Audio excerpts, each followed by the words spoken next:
Quand on essaie de regarder l'ensemble d'une œuvre, quand l'auteur lui-même essaie de regarder l'ensemble de son œuvre et de voir quels thèmes ont prédominé, il est souvent lui-même assez perplexe.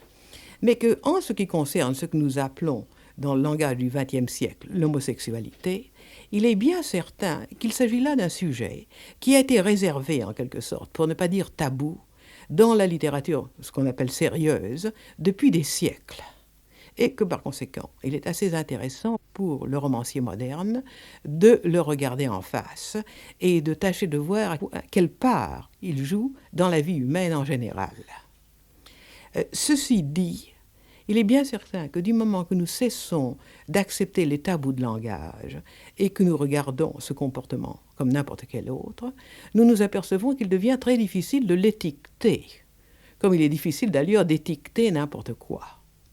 Par exemple, quand je regarde dans mes propres livres les personnages ayant des préférences ou des expériences de ce genre, comme vous le dites, je m'aperçois d'un certain nombre de choses. Tout d'abord, qu'ils sont tous différents les uns des autres.